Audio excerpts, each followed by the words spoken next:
That's right, and one of those with eyes on that position is Rico Salmela. He's fifth in the championship, but he's down on the fourth row, having only qualified 11th. He said, I got my best lap disallowed. He said, but I've got the pace. He said, I'm down on the fourth row, but I know I've got the pace to run at the front. And as is always classic with Red Bull rookies racing, I can't imagine what it must be like down on the grid.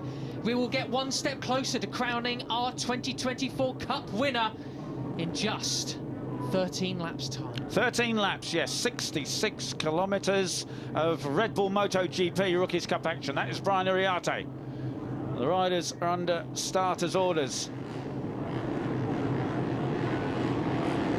And the revs are rising, the temperature's rising, and we're away for the Red Bull MotoGP Rookies Cup Race 1 here in Aragon, and a superb start from the pole position from Alvaro Carpe. Alongside him and underneath him, no, it is Carpe that leads into the first corner. An absolutely perfect start. Let's hope everybody gets around okay. Yes, I think they do, and he's away. It's going to take a lot of stopping because he's got the pace, he's run it on his own, he knows he can do it. He's a confident man. It's a long, long run up the hill now before they plummet back down it. It was a sluggish start from Mats Keeles. I would say sluggish, but perhaps more cautious. He would have seen exactly what happened to the MotoGP third position starter in the sprint race not long ago. He only lost a single position, but it looks like he could be losing a couple more as Hakim Danish and Valentin Peroni look up his inside. They are in respective 5th and 6th position. Brian Uriarte, it is in 2nd place. Veda Fatama in 3rd. Things go from bad to worse for Dodo Boggio. There he is. Dear. He's crashed out of the race, unfortunately, on this opening lap. That's a disaster for his season.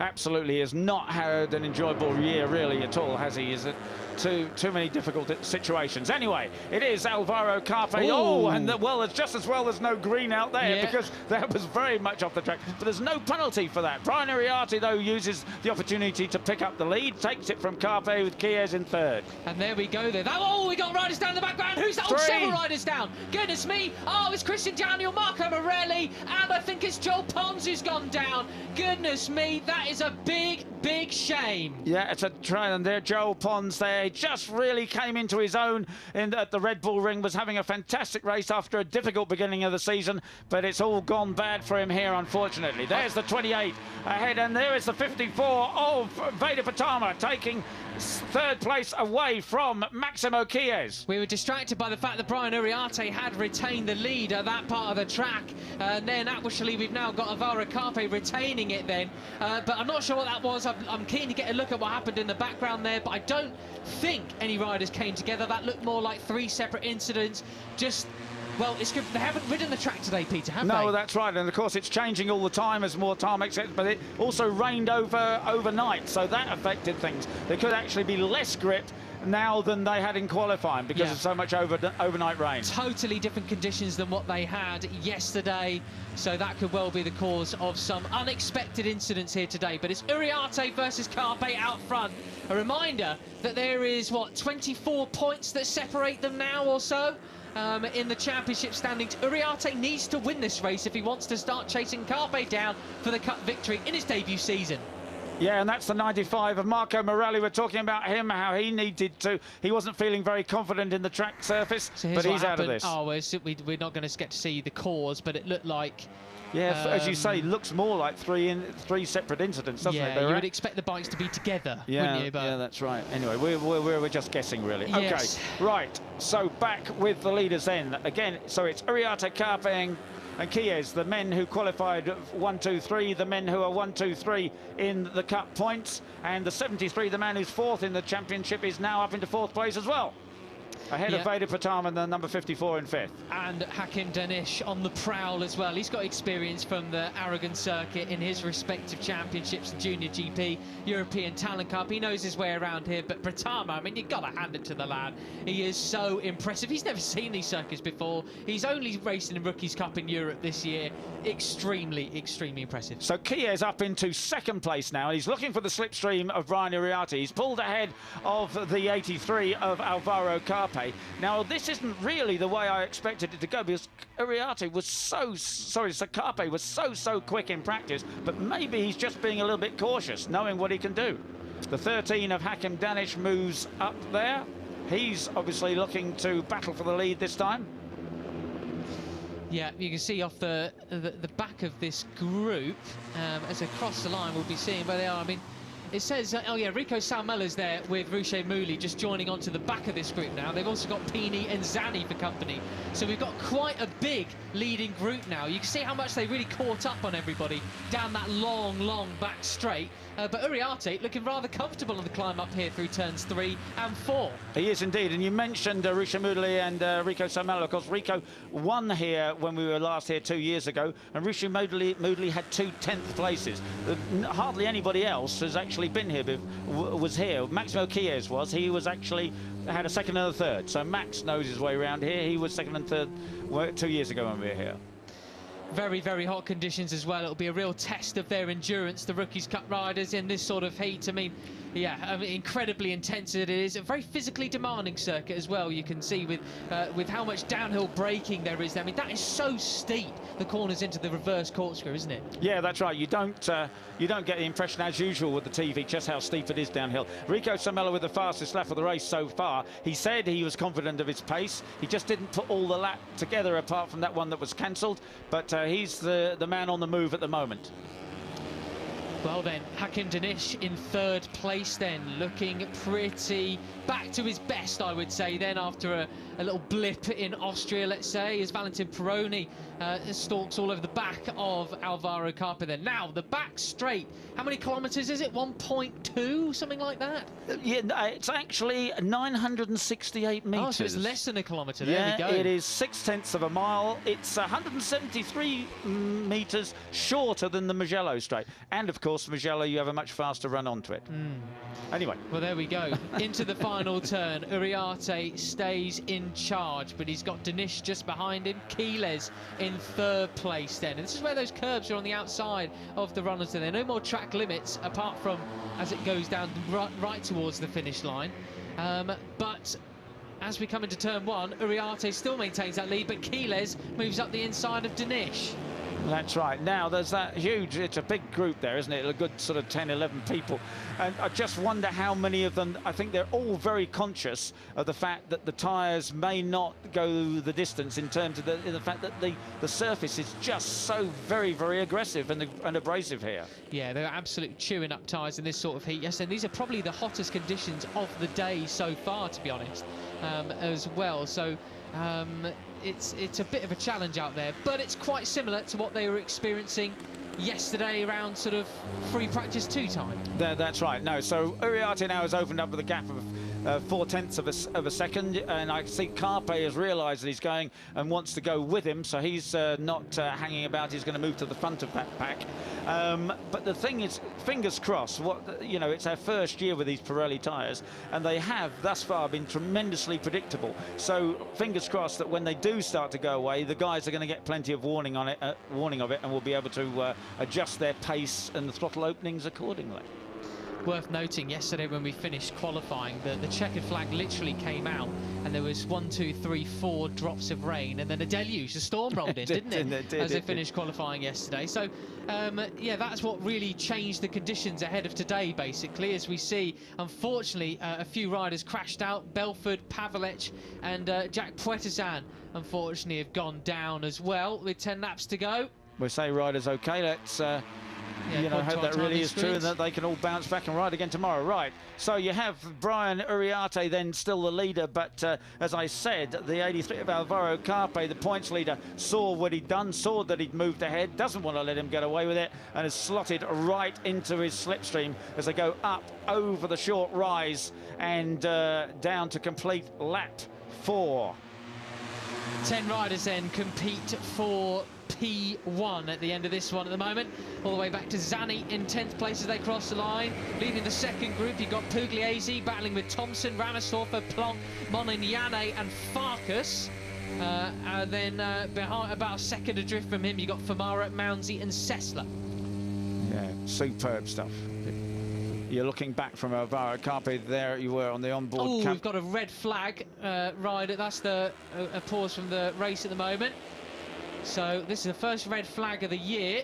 Not being told why at the moment, but presumably that, you know, it's either attending to a rider or maybe machinery on track with that multi-bike incident that we were told about just before. But that is the end of action for the moment. We've got a rider down there in the track. Head up, I think, wasn't he? Yeah. So, but obviously, you know, he's in an awkward place, not on a corner where it's so easy to get him attention. And you can see the ambulance is just at the next corner going to fetch him as well. So let's, one can imagine it's really an abundance of caution there. And quite rightly, of course, they've stopped the race so that he can get attention. Right. Well then, so we are going to have a shorter sprint then, I suppose, come this one. Yeah, that's right. All riders conscious is the good news from this one. Yeah, good. So yes. I mean, that's a big number of fallers we had, and it's as many fallers as we've had all year, you know, in any one race all year, isn't it? Across, not there's much of a consolation, but across 2 incidents mainly. Yeah, that's right. Of course, Boggio went down initially, but yeah. Yes, and of course, well, the likes of Christian Daniel, he will be able to carry on because, as will Morelli. That's right. Morelli rejoined the race. Because they have rejoined. Yeah. And I think they should be able to get the bikes patched up as well, but we'll see about that. We'll just not jump to any conclusions. We'll watch what happens. Apart from that, those incidents, it was seeming quite orderly. I think people have been quite cautious. Yeah. You would expect at this point of the season things to get a bit frantic, but apparently not. Yeah, what were they doing? The laps 2:04.5. So, well, they were doing 2:02 flats. Yeah, well, that's right. So I mean, 2.5 seconds off the pace. Goodness me. Yeah, that's right. It's a big difference, isn't it? Yeah. Okay, so now everybody back to the pits, and one can imagine that we won't have too much of a delay. But as soon as poor chap is picked up by the medical crew and put in the ambulance, I can't imagine there was too much debris left on the track. It didn't. Heard you talking about there him. He is. I know we're talking about you. Well, he's only below our commentary position. We can wave him. But yes, rumour has it he could be on a KTM next year. Is the hot rumour? Well, of course, you know, these are all KTMs. He won the Rookies Cup on a KTM, and the KTMs are the bike to be on, really. Absolutely. Just to finish off talking about Morelli, because he almost won race 1 in Spielberg, the Red Bull Ring, a couple of weeks ago. Yes. And then had a very ordinary race 2 and finished 12th. So, yeah, an up and down season, but he can be so flaming fast. Right. Okay, so now just the warm-up lap back onto the grid, and what did you say, 5 laps then? Yes, 5 laps. So this will be the sight and lap quick restart procedure. They'll be met by their mechanic. No sort of long grid procedure and beauty camera shots, etc. It will just be, here they are. Now we're going, okay, he was 1 lap. Okay, so Morelli will be starting from pit lane as he was 1 lap behind. Oh, right, okay. And then they will be on a warm-up lap. Yeah. And then we will go racing. Yeah, so yeah. A bit more testing the conditions for them. Yeah, well, that's right. It is another chance to get back in the groove. Yeah, Morelli started from pit lane because he was a lap behind. Well, them's the rules. I mean, and there's somebody trying to do a bit of practice on the long lap. It's a long lap. Yeah, you don't want to be going through that. Yeah, you don't. I mean, also because you think it's dirty slightly offline. I mean, imagine what it's on there. I mean, it really is like Lommel racetrack in Belgium. That's right. Yeah, I wonder what it's like to start from the pit lane here, because of course you're on the inside of a left-hand corner. Yeah, and you have to go on the outside of turn 2. It's actually quite precarious. Yeah. On the outside of turn 2. Yeah, so that isn't going to add to his enthusiasm, is it, really? Right, so anyway, the front row of the grid, it's Uriarte, Carpe and Chies, just a little bit of a shuffle around from where they started first race. Danish, Peroni, Petrama, again the same guys actually on the second row, just all shuffled around a bit. Moodley, Salmella, Pini, Zani, Pugliese, Thompson. Yeah. This is it's going to be an interesting race, Peter. Yes, yeah, it is. I mean, and I don't think the first race has given us too many clues, has it? No, absolutely not. I mean, obviously Carpe was looking good, but he either didn't try and get away or was unable to get away. Uriarte hit the front, and I think he had thoughts about getting away if he could, but Carpe put a stop to that, got right back on his tail very, very quickly. So as you say, very quick, just restart here for the warm-up lap. Worth noting as well that Christian Daniel will also be starting from pit lane 2, so they will be going round now on this warm-up lap, and Morelli and Christian Daniel will be heading into pit lane to start from there. And presumably for the same reason, I guess, although we haven't been advised that, I'm assuming that's what the race director was coming down to inform them. So, helpers off the grid. But Marco Morelli... It'll be warm-up lap, though.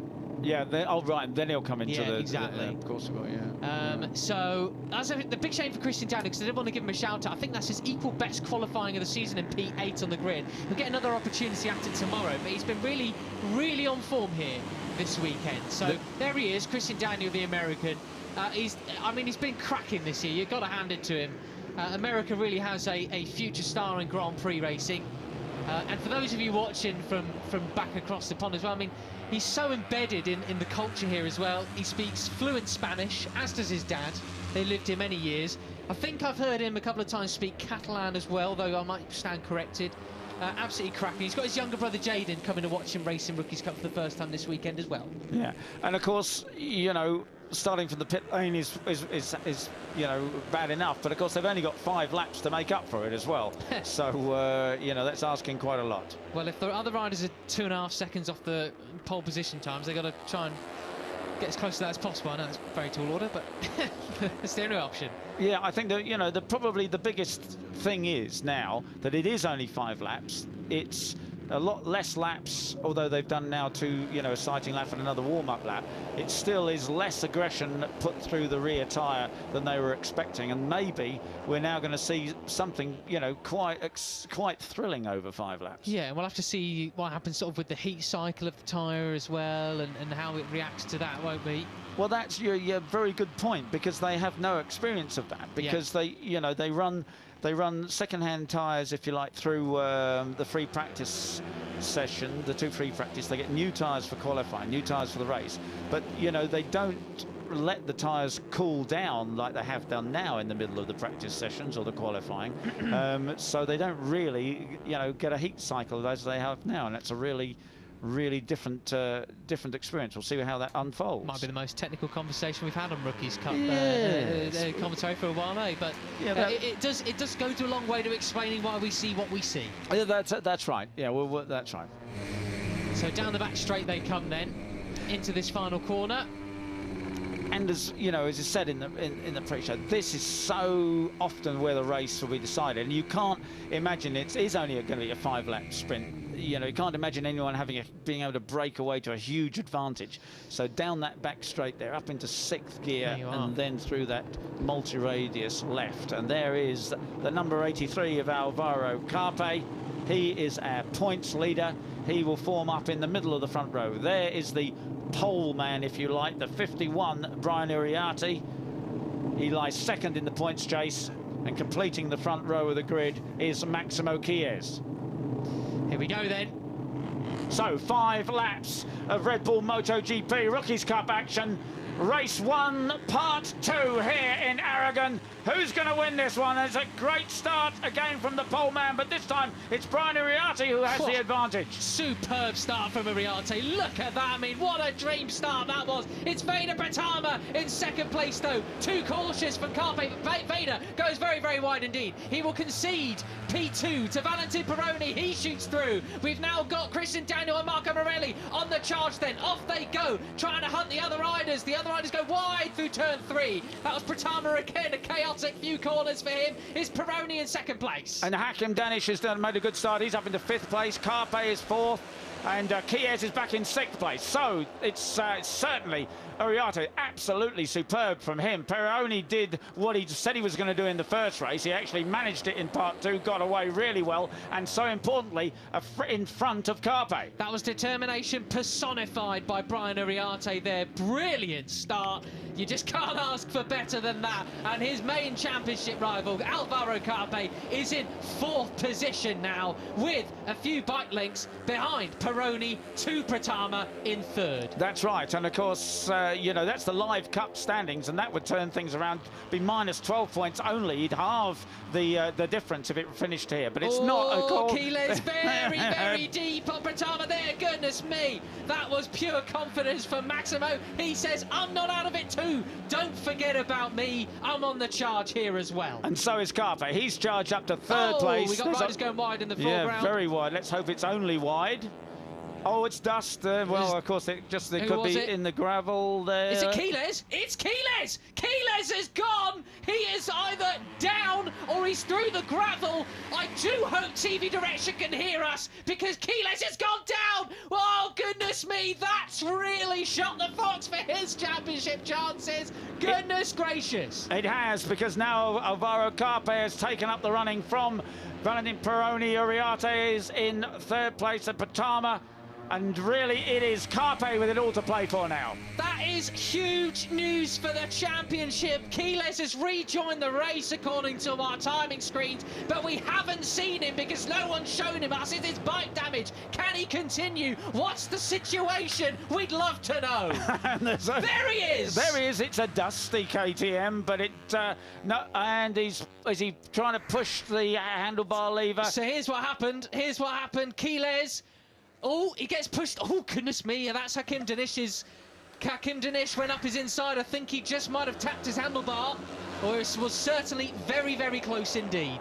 Right, so now we're back live with just 3.5 laps remaining. Carpe, Peroni, Uriarte, Pratama and the rest of them are way back at the moment. It's just this three at the moment. Carpe out front then, so a cautious start, but then he's really wound it up. He's back in front. We got Uriarte in third, Pratama fourth, Salmela and Mooley fifth and sixth. That long back straight will play into their favours. Danish back on the prowl of us after his small fracas with Max Keyless seemingly in towards turn 14. What will transpire now? 3.5 laps to go. And Peroni said, I can't let Carpe get away. Carpe runs wide. Goodness Peroni me. is the lead. Then he loses second place to Uriarte. It is all on the table. It wasn't chaotic whatsoever in race one in regards to the fight for the lead. But race two, its mistakes are plenty. But it's the crucial thing, of course, is that Carpe kept it on two wheels. And he lives to fight another day. He's in the back slipstream of Uriarte. Peroni has the lead, but he's many points behind in the cup chase. Shout out to Leonardo Zanni, the 57 in 6th place. This is the best we've seen from him so far as Carpe moves back through on Uriarte towards the end of the back straight into the final turn. And over the line they will come up the rise through the final corner and across the line neck and neck. Just 3 laps remaining as side by side across the line. It is Alvaro Carpe that leads Peroni on the 73. And this is exactly what Peroni needs to do. He will know that Keyless is out of the running, potentially, I think. Or at least he's riding like he knows it. He is back in the championship hunt, but he will need to get this victory to haul himself back into contention in his very first year of Rookies Cup. Absolutely superb stuff from these three. This is what it's all about. It is. It is indeed, isn't it? All these guys know what it takes to win a Rookies Cup race. Peroni has a single victory, and he knows that with just these 4 races remaining, every point absolutely counts here. 3 races off the podium for Peroni as well, then he really needs to turn the wick up. Even though it's only his first year, I don't want to put too much pressure on him, but, you know, he really wants to do it, doesn't he? And Salmela is up into 4th place, and he will set the... remember, he had the fastest lap, I think, of the first race, so can he drag the others into contention? There's just 2.5 laps remaining. Well, that's the thing. I mean, last time around, it was 2:04.8 for Carpe, Peroni and Uriarte. Salmela leading that charge was a 2:05.2, so he was quite off the pace. Is he closing in on them, though, sector by sector? Let's check it out. 1.3 at the start of the lap, 1.2 the last sector. They'll come across the next intermediate very, very shortly. Let's find out what it is as they come down that back straight. Visually, I think he is. Visually, I think he's closing. 0.9 of a second. He's in. And he's pulling Ruche Moodley with him, of course. Come on, lads. We saw Rico get that first and only Rookies Cup victory here in his very first season 2 years ago. Moodley's got experience here as well. Can they do it? Come on, lads. Just 2 laps and a corner remaining. That's the battle for the rest of the points, the top 10 finishes. But it's the guys out front that we're really interested in. Carpe, Peroni, Salmella, pulling Moodley back into contention. They're the fastest lap of the race so far from Alvaro Carpe, a 2:04.740. Goodness me, that is absolutely hauling, isn't it? Brilliant stuff. And we see Danish. Danish is in 7th place and he's got a double long lap penalty. That is due to what happened between him and Max Keeles on lap 1. Big drama for Danish then, who's in 7th place in the standings. Right, so there's the 83 of Alvaro Carpe, the points leader. He's out in front, he's towing Peroni, and it is going to be a very tough ask, I think, for Salmella and Moodley. Moodley's got past Salmella, but very tough to get them back on terms. They're not far behind, but there's only a lap and a half remaining. Well, it's back up to 1.4 now between Salmella and Uriarte, so it looks like bar any disasters for the ones up front. They're out of the running for the podium, but they've got bad news as well, because you've got Danish, Carter Thompson as well, they're in 9th, Pugliese behind him on the chase as well, Pratama, Zani in the mix as well, so it's all going off here. As we see, unfortunately, Sullivan Mounsey crashed out and has rejoined. That's a shame for him, because he was running in a solid sort of 16th place. Is it down to these two then for the win? The 83 of Alvaro Carpe, the 73 of Valentin Peroni. They've got away from Brian Uriarte. This is exactly what Carpe wanted to do. He really felt super confident after those victories in Austria. He's just riding on another level, but has he got enough for Valentin Peroni, who's equally as determined as they come onto the back straight for the penultimate time? Yeah, and he's got 30-odd points ahead of Peroni going into this race, so he won't be too destroyed if Peroni finishes in front of him, but he's a racer. He said, I've learned how to win, I know I can do it, and I want to win these races, so he's not going to let it up easily. He leads down the back straight. There's just a lap and a corner remaining. God, look at the rush that Carpe had into the final turns then, and absolutely railing it out onto the crest he comes there. What a drive that was for Carpe. If he repeats that, I mean, goodness me, he has got this win in the bag. But Uriarte is there. He's back there on turns. I thought He's that they'd back. left him, but he's back. He's very much back. And if they make the slightest sort of mistake, Salmella and Moodley aren't that far behind. They're 0.9 of a second off Uriarte then that time around. So this is all on for the victory then. Brian's back. The corners count down. We're climbing uphill here in Aragon. Will Peroni make a move? If he wants a shot at the title, he needs to be aggressive. He needs to punch him out the way. Well, that's right. Uriarte knows that he has to win these races. He's got to make up for the points he lost in race 2 at the Red Bull Ring. Just 2/3 of a lap remaining.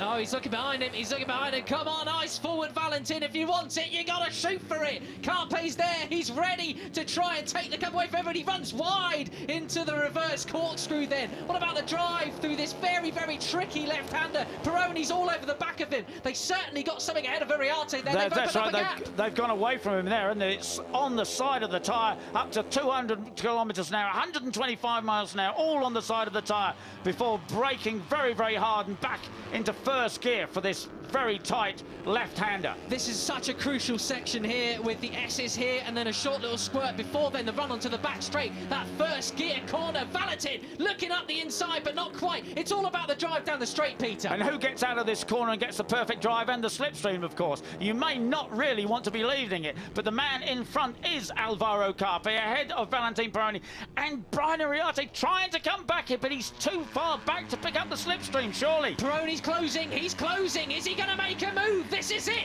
Down into the final corner, Peter, and this could be big for the cup. And Uriarte is there.